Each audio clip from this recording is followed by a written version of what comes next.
Boa tarde, amigos e amigas do canal Abiaiala 473 em YouTube. Estou aqui transmitindo diretamente desde a cidade de São Paulo. Hoje, dia 20 de setembro de 2025, 5 horas da tarde. Estou aqui no Parque Augusta, um parque que antigamente eu morei aqui, muito perto, subindo a Rua Augusta, na Antônia de Queiroz. Eu morei muitos anos nessa região e eu vi o processo que eles chamaram de revitalização do Parque Augusta, né? Que era o Parque Augusta antigamente, que era um lugar fechado, que tinha uma casa muito antiga e um casarão, né, paulistano, histórico, um casarão histórico, e ele foi tombado. Houve uma tentativa de um tombamento como patrimônio histórico, porém a construtora Cirela queria fazer uns prédios mais ou menos como aqueles que vocês estão vendo lá no fundo, aqueles prédios esvidraçados, né? Tipo esse aí, né? E aí, graças à luta de muitos moradores aqui do bairro de Consolação, aqui no centro de São Paulo, e outros bairros vizinhos, né, conseguiram barrar a tentativa de especular financeiramente com um espaço que tinha muito mais vegetação do que hoje. Como ele foi revitalizado, então ele sofreu um padrão dos parques urbanos, né? Inclusive muito parecido aos parques que há em Buenos Aires, em Madrid, em Santiago do Chile e em outros lugares, né? Em outras cidades, né? Então ele sofreu uma espécie de uma padronização, né, para seguir um pouco o modelo dos parques urbanos que existem em cidades, capitais ao redor do mundo, né? Aqui vocês veem que tem uma linda pintura indígena, né? A gente está aqui sobre a Rua Augusta, né? Hoje é sábado, então o parque é muito concorrido, está cheio, muitas crianças, né? Muita afluência de pessoas, famílias, né? E é isso, né? A gente vai dar um passeio aqui para mostrar para vocês que vão estar ao vivo assistindo o que foi a revitalização do parque, que hoje é o Parque Augusta, né? À época houve negociações, inclusive com o governo do estado e com a prefeitura de São Paulo, né, para transformar isso que nós estamos falando agora, né, ser um parque público. Logicamente tem horário de fechamento, de encerramento, né? E aqui nós já fizemos bastantes atividades indígenas.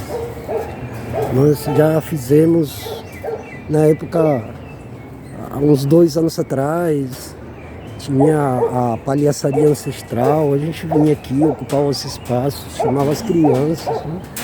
Muitas crianças vinham, né? E a gente participava, eu mesmo participei várias vezes, né? Então eram palhaços que traziam saberes ancestrais e da natureza, né? E de uma forma bastante humorada para crianças, com música, né? Então esse aqui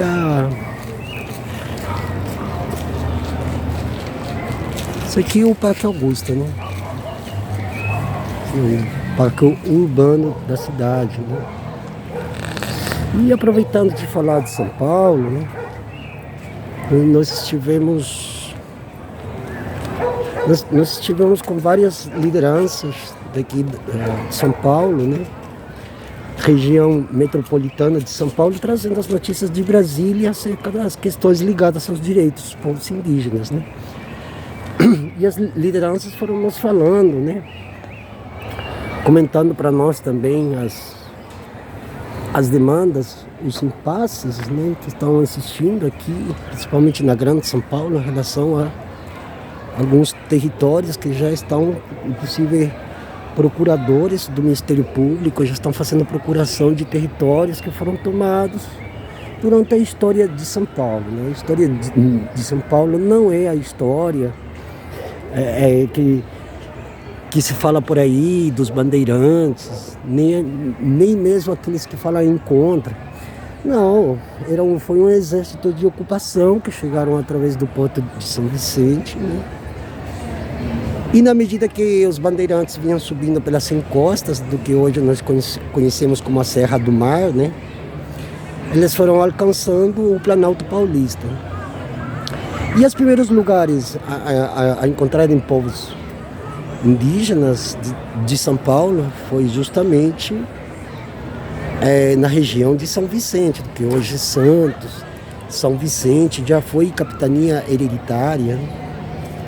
Mas o que pouco ainda se comenta, aqui no município de São Paulo, até que ainda as pessoas estão tendo mais consciência, porque quem mora nessa região tem maior acessibilidade possível a conhecimento, né?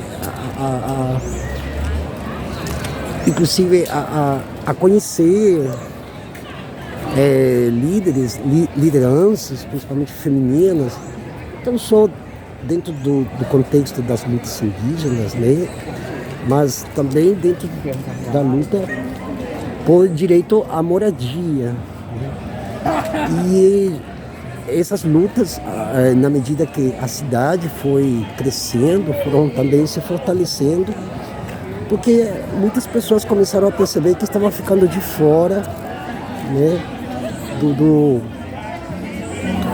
do contexto do progresso e do desenvolvimento, principalmente do que hoje conhecemos como a cidade de São Paulo, né? Sabemos que a cidade sofreu vários processos históricos, inclusive sendo afetados pela chegada da família real portuguesa no Rio de Janeiro. Então São Paulo também foi recebendo alguns ecos, né, dessas mudanças políticas e sociais a nível de Brasil, né? Só que atrás de tudo isso houve um discurso ou uma narrativa que foi sendo incorporada no cerne da sociedade, né? Que é a questão das cidades, né? As luzes da cidade, né? Foi a época, inclusive, de quando houve uma demonização do campo, né? A demonização das áreas rurais, né? A divinização das cidades, né? A sacralização das cidades, né? Os grandes edifícios, como o edifício Empire State dos Estados Unidos, que simbolizava o poder do capital por sobre todas essas outras coisas, né? Então foi sendo criada uma Babilônia, a Torre de Babel em direção ao céu, e começou uma concorrência grande, a ver quem que chegava mais alto, qual que era o prédio que chegava mais perto do céu, né? Da abóbada celestial, né? Então as cidades foram crescendo dentro dessa narrativa, dessa retórica, que foi se incorporando pouco a pouco e as pessoas foram internalizando, né? E disso há muitos documentos históricos sobre como a cidade foi crescendo, né? A questão econômica em si, que era o que mais importava, interessava, né? E hoje nós vemos que as grandes cidades, que em São Paulo, por exemplo, a gente teve poucos dias aqui e não teve muito tempo para visitar tantas pessoas que a gente queria visitar, e até por causa do transporte público, que é muito caro hoje em São Paulo, né? Então, antes de sair, fazer umas viagens dessas, nem com o tamanho, a imensidão da cidade, né? O tempo e o dinheiro que você gasta, às vezes não permite que a gente possa se deslocar tranquilamente, facilmente, até lugares mais distantes, poder visitar as pessoas, ou ter um bate-papo, como nós fizemos ontem. Nós vamos dar uma volta aqui para mostrar um pouco para vocês, né? Como nós fizemos ontem, indo para a região do território de Carraguaçu, atualmente conhecido como o ABC, né? O ABC paulista, né? ABCDMMR, né? Que compreende as 7 cidades, né? E lá nós estivemos com uma liderança, né? A Parente Silvia, o povo Guaianá Muiramomi, que foi uma pessoa que trouxe, primeiramente, né? Toda a questão das ancestralidades e a história da própria região, movido principalmente após a chegada das locomotivas no Brasil, né? Os primeiros trilhos, os trens, né? E isso ajudou a alavancar o desenvolvimento de uma cidade que hoje se mostra totalmente avessa a mudar de discurso, né? Então a cidade continua se expandindo, a cidade continua abocanhando espaços, sítios, né? Para construir torres, vidros, aqueles vidros que inclusive o sol impacta até diretamente no solo, graças a, né? Aqueles prédios com vidros esvidraçados, como acontece, por exemplo, no bairro de Jardim São Paulo, né? Enfim, né? Então tudo isso foi afetando a cidade de tal forma que hoje já está insuportável aguentar. Hoje está bastante calor no meio do asfalto e da pedra, né? Falando em prédios, cimento. Está muito calor, muito abafado. Então, o que ocorre hoje, né? A expansividade da cidade acaba comprometendo a pouca natureza que tem, inclusive em termos de Mata Atlântica, tanto na cidade de São Paulo quanto no próprio estado de São Paulo. Então essa expansividade da cidade, essa expansividade territorial da cidade, ela vai muito além dos limites já que foram demarcados, inclusive por atas, documentos históricos, né, da cidade de São Paulo, né?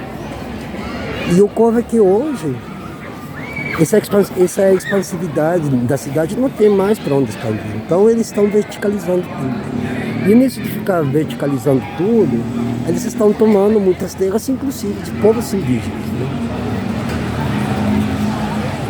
Isso está acontecendo lá na represa Billings, né? Nas regiões de São Bernardo, né? E tudo para dizer que São Paulo é terra indígena. Piratiningá, né? O rio Tamanduateí, o próprio rio Tietê, o rio Pinheiros, né? E eram rios que, à época da chegada dos bandeirantes, eram rios navegáveis, né? E os povos que viviam naquelas regiões, né? Eram povos que já estavam acostumados a navegar por esses rios e estavam acostumados também a perambular pelos territórios livremente, porque os indígenas não tinham essas demarcações que nós conhecemos, que para lá é Santo Amaro, para cá é a Zona Leste. Não existia nada dessas coisas, né? Isso foram coisas que foram criadas, né, pelos brancos, e os mesmos que hoje, inclusive, estão legislando contra a cidade de São Paulo a partir do plano piloto, que se juntam com aqueles que estão legislando contra o meio ambiente e a natureza, justamente para abocanhar esses territórios que eles querem para a especulação imobiliária. aproveitando inclusive o aumento do valor da terra, tá? Então, quando nós falamos que São Paulo é terra indígena, não é porque ela seja por uma questão materializada pelos documentos históricos. Isso a gente conversou com lideranças que nós encontramos aqui.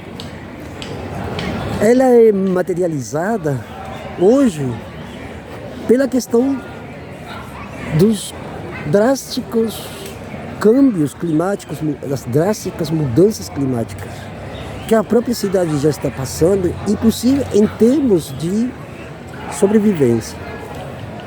E aqui eu vou colocar o elemento água, já que a gente estava falando dos rios, Tamanduateí, o Rio Pinheiros, o próprio Rio Tietê e outros afluentes da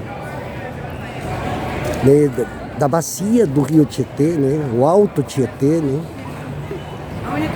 Que inclusive ele é depositário de outros rios que vêm inclusive da Cantareira, da Serra da Mantiqueira, vem de estados como Minas, né? E rios que também vêm da Serra do Mar, né? Daí surge o rio do Vale do Paraíba, né? Então, e a questão da água, eu estou colocando aqui justamente por quê?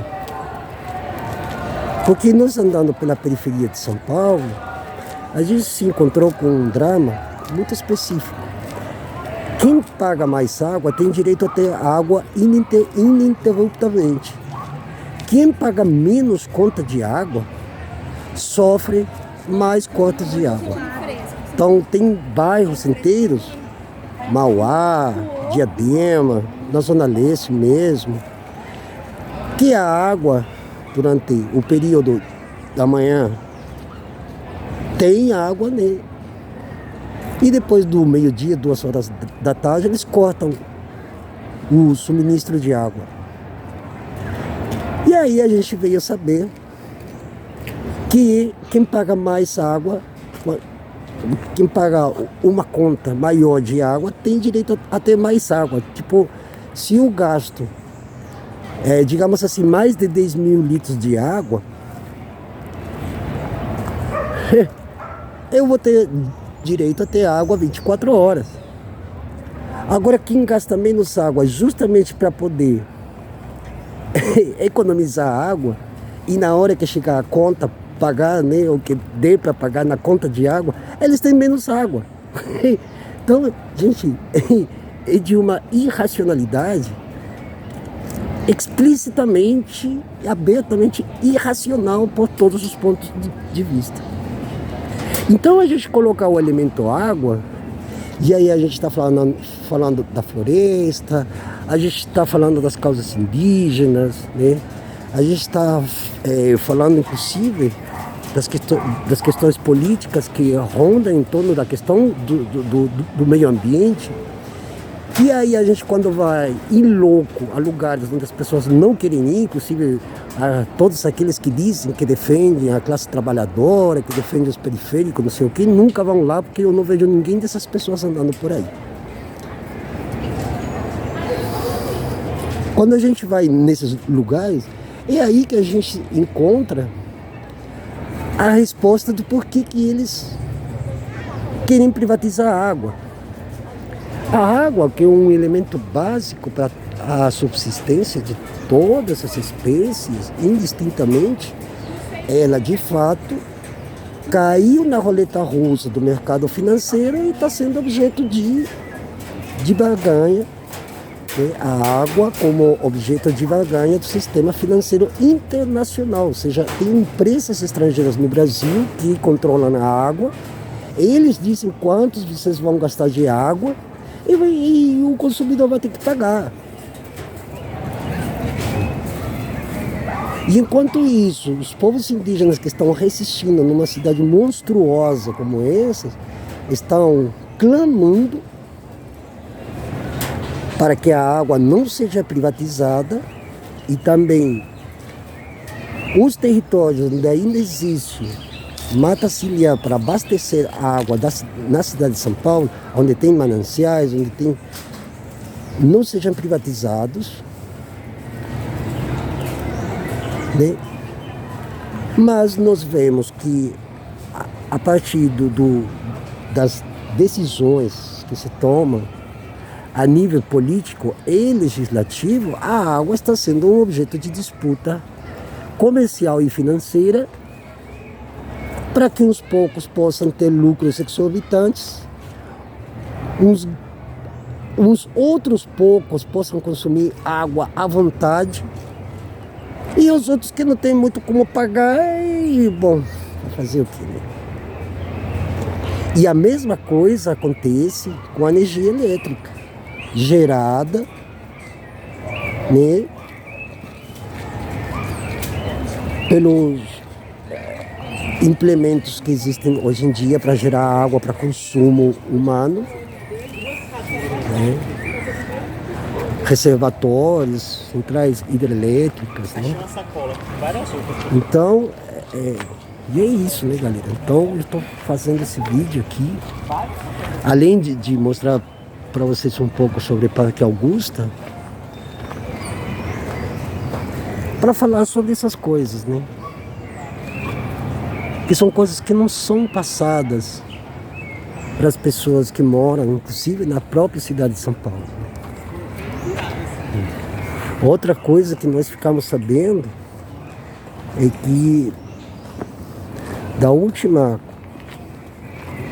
conferência sobre meio ambiente e clima que houve, inclusive lá, que foi lá em Brasília, as próprias lideranças já nos alertaram que tudo que está acontecendo hoje a nível socioambiental e políticos, todo junto, né,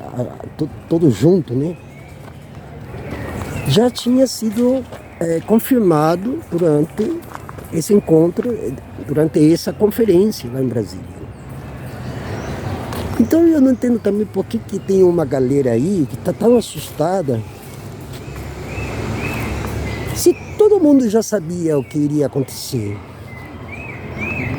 Até a própria ministra Marina Silva já sabia que ia acontecer. Ela mesma assinou um monte de coisas aí para centrais hidrelétricas, grandes obras do programa de aceleração do crescimento, para exploração de petróleo, para exploração de que coisa, ferro-grão e tudo isso, né? E agora a nova modalidade do governo Lula de vender o Brasil para a China. Que esse é outro problemão. Esse vai, olha, quando as pessoas caírem a ficha, já vai ser tarde demais, porque China e Estados Unidos estão se disputando os territórios que até hoje não foram colonizados. Então que a China vai nos salvar dos Estados Unidos, gente, isso aí nunca existiu e não vai existir, né? Eles estão disputando os despojos da colonização que houve de forma planetária. Eu acho que 98% já está completamente, além de ocidentalizado, colonizado, em vários, no amplo termo da palavra.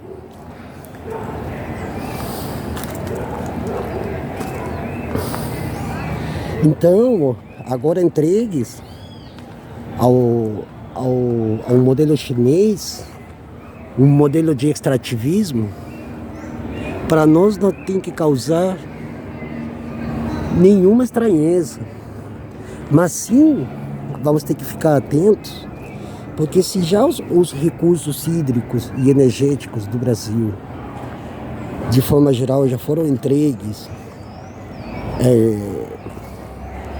a países como Canadá, Noruega, Dinamarca, né, Austrália, e até mesmo Israel, Japão e os próprios Estados Unidos, hoje também vai para a Rússia e para a China. E que nós vamos falar depois, a China está nos roubando água. Não, não é a China que está roubando água. A China precisa de água, né? Para que precisa de água? Precisa de água para lavar os minérios, o agro precisa de água, a pecuária precisa de água. E não é a quantidade de água de alguém que mora num domicílio, sei lá, em cidade Tiradentes ou em Grajaú, aqui no bairro de Grajaú, aqui na zona sul de São Paulo. Não. É muita água, gente. E o que eles precisam? Eles precisam privatizar a água. Como que vão fazer?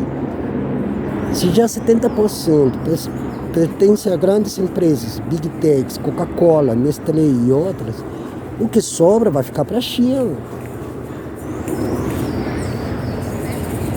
Lembrando, ademais, que a China manda água para Israel. De onde sai essa água? Essa água sai dos rios Negro e Solimões. Então, quando nós estamos fazendo... Eu tô fazendo esse vídeo aqui para essa galera que ainda está meia... Está caindo a ficha agora. Eu estou vendo aí pelos grupos, do negócio da devastação, do PL lá da blindagem, bandidagem. Mas precisa ter essa leitura centralizada numa coisa mais objetiva. Amanhã vai ter não sei o que, movimentos não sei quanto, nas principais cidades brasileiras, contra o PL da bandidagem, não sei o que mais, os PLs, todo um monte de PLs. Porque se fossem esses dois, gente, seria muito fácil mudar tudo. Mas não são esses dois. Somente no que compete às questões fundiárias, são mais de 20 projetos de leis que não vai afetar somente os povos indígenas, vai afetar os camponeses, vai afetar os quilombolas. Gente, a privatização, que eufemisticamente chamando de desestatização, isso aí é a prova viva de tudo que a gente está falando. Aliás, para quem não lembra, durante o governo Bolsonaro, teve um ministro de Economia que se chamava Paulo Guedes, e ele já falava de desestatização. Vão lá pesquisar, galera, não sejam preguiçosos. E agora vem o senhor ele também e disse que vai desestatizar. Eu falei, ué, pelo menos se tivesse ele e o Rui Costa, que mais estiver com ele, tivesse se dado o trabalho de criar um outro conceito, pelo menos para tentar passar pano. Não, eles nem para passar pano. Já estava beirando a inutilidade cognitiva. Pô, inventa outro termo, Lula. Mas não me vem com essa história de desestatização, como se as pessoas fossem idiotas. Ah, eu vou desestatizar a água. Então, essa galerinha aí, que está chamando para essas manifestações amanhã, é legítimo, mas não tem objetividade, não possui nenhuma objetividade, porque eles não sabem sequer quem são os verdadeiros inimigos das próprias pessoas que dizem. E a gente que mora, eu que moro lá em Brasília, eu moro a 9 minutos da esplanada dos ministérios e converso com Pedro, João e Maria, quem mais estiver, eles vêm falando para nós, assim como a gente conversa com as lideranças de base que estão nos bairros, que estão tentando conscientizar essas pessoas que não têm acesso sequer à água, imagina a informação e ao conhecimento. Então estão tentando chegar nelas para abrir a mente a partir das culturas e espiritualidades indígenas e entender que uma árvore que está aqui não é meramente uma árvore, não é assim, tem uma árvore aí, não é uma árvore. É ele que está gerando as condições para a gente ter oxigênio que também produz e é a água em si. Mas vai além dessa questão química. A água é H2O.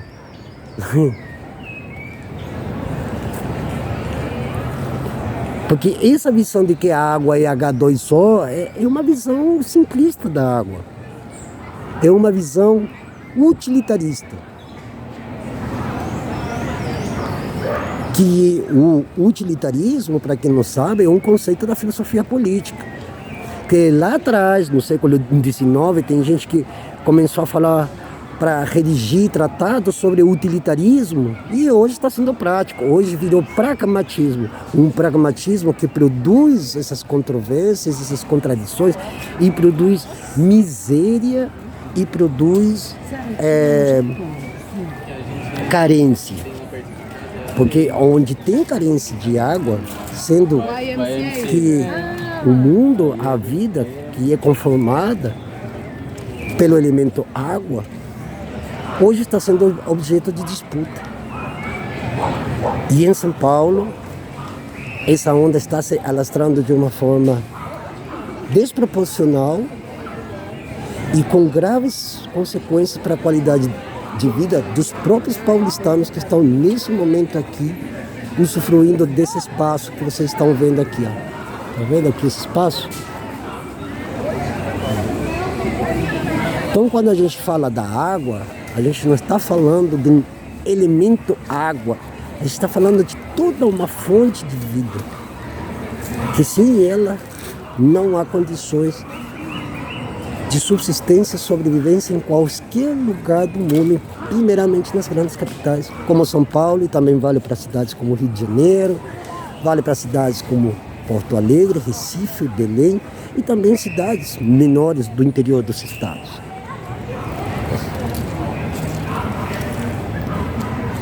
Então, é isso aí, né, pessoal? Queria chamar a atenção disso. E aproveitando que essa história de que a Marina Silva apareceu na revista Forbes, gente, isso aí também é... Revista Forbes é a revista dos Paulo Guedes da vida, é a revista dos Jorge Paulo Lemann. Gente, Jorge Paulo Lemann é um dos proprietários do Brasil privado. Família Lemann. Vai lá pesquisar quem é Jorge Paulo Lemann. Vai lá. E aí me aparece a ministra Marina Silva e ele está justamente do lado ou ao lado de quem justamente é inimigo da vida. Todos esses grandes empresários, gente, o termo empresa, empresário, é um conceito colonial. Já se falava lá atrás, na época do Brasil colônia, das empresas das Índias Ocidentais. Então, empresa é isso mesmo. Empresa, empresário, é isso mesmo. É um explorando. Outro tanto ganhando, todo, né? A laia deles ali, né?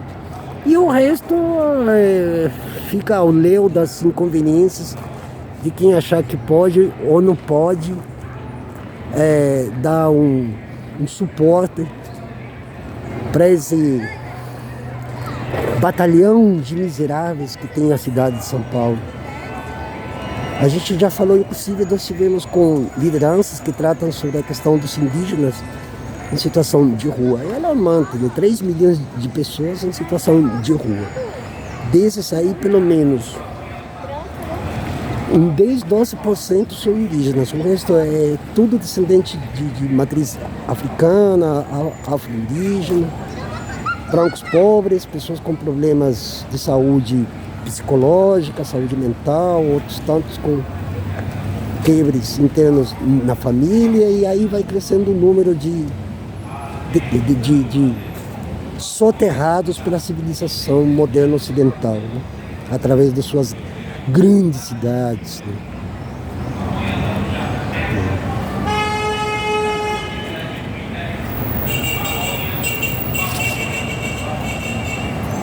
Então, quem for assistir esse vídeo, né,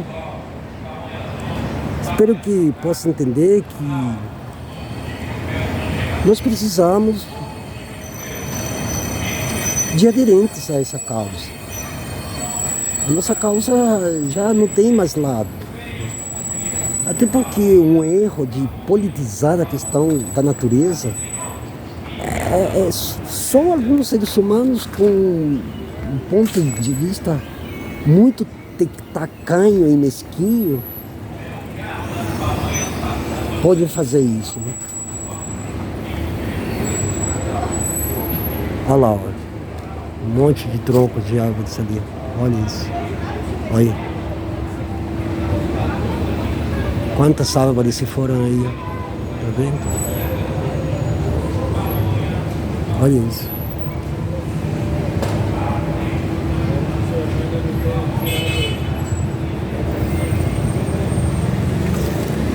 Pessoal, tá difícil, né?